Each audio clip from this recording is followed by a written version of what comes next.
ఓం హన్ హనుమతే నమః. అందరికీ నమస్కారం. ఈరోజు ఈ వీడియోలో మనం హనుమంతుని మంత్రాలను, వాటి యొక్క అర్థాన్ని, వాటిని పఠించడం ద్వారా పొందే ఫలితాలను తెలుసుకుందాం.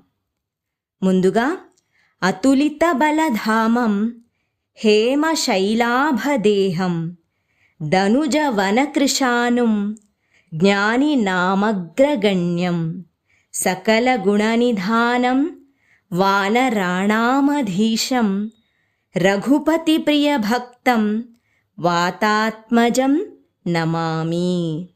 మరొక్కసారి విందాం. అతులిత బలధామం హేమశైలాభదేహం ధనుజవన కృశానుం జ్ఞాని నామగ్రగణ్యం సకల గుణనిధానం వానరాణామధీశం రఘుపతి ప్రియభక్తం వాతాత్మజం నమామి. అనగా అసమానమైన శక్తి కలవాడు, భారీ బంగారు పర్వతం వంటి శరీరం కలవాడు, రాక్షసులు అనే అడవిపై మండిపడుతున్న అగ్ని వంటివాడు, జ్ఞానుల్లో అగ్రగణ్యుడు, సకల మంచి గుణాలు కలవాడు, వానరులకు అధికారి, శ్రీరాముని ప్రియభక్తుడు, వాయుకుమారుడు అయిన హనుమంతునకు నేను నమస్కరిస్తున్నాను. ఇప్పుడు ఈ మంత్రాన్ని శ్రద్ధతో పఠించడం ద్వారా కలిగే సత్ఫలితాలను తెలుసుకుందాం. ఈ మంత్రాన్ని ప్రతినిత్యం శ్రద్ధతో విన్నా, చదివినా సకల దోషాలు, బాధలు తొలగి కోరిన కోర్కెలు నెరవేరును. ఇక రెండవ మంత్రాన్ని చూద్దాం.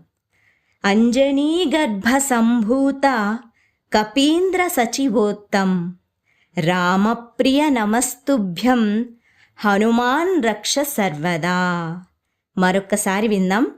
అంజనీ గర్భ సంభూత కపీంద్ర సచివోత్తం రామప్రియ నమస్తుభ్యం హనుమాన్ రక్ష సర్వదా. అనగా అంజనీమాత గర్భం నుండి జన్మించినవాడు, వానరులకు రాజు, అత్యంత తెలివైన మంత్రి, శ్రీరాముని ప్రియభక్తుడు అయిన హనుమంతుని సర్వదా రక్షించమని నమస్కరిస్తున్నాను. ఈ మంత్రాన్ని పఠించడం ద్వారా పొందే ఫలితాన్ని ఇప్పుడు తెలుసుకుందాం. ఎవరైతే ఈ మంత్రాన్ని ప్రతినిత్యం శ్రద్ధతో నిద్రపోయే ముందు 11 సార్లు విన్నా, చదివినా పీడకలలు, భయభ్రాంతులు, చెడు ప్రభావాలు అన్నీ కూడా తొలగిపోతాయి. తరువాత మంత్రాన్ని ఇప్పుడు చూద్దాం. త్వమస్మిన్ కార్యనిర్యోగే ప్రమాణం హరిసత్తమా హనుమాన్యత్నమాస్తాయ దుఃఖక్షయకరో భవ. మరొక్కసారి విందాం.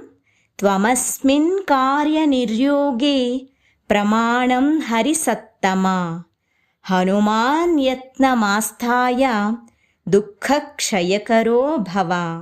అనగా వానరులందరిలో శ్రేష్ఠుడు, ఏ కార్యమైనా సాధించుకురాగల సమర్థుడు, దురదృష్టంను, దుఃఖాన్ని తొలగించగలిగేవాడు అయిన హనుమంతునకు నేను నమస్కరిస్తున్నాను.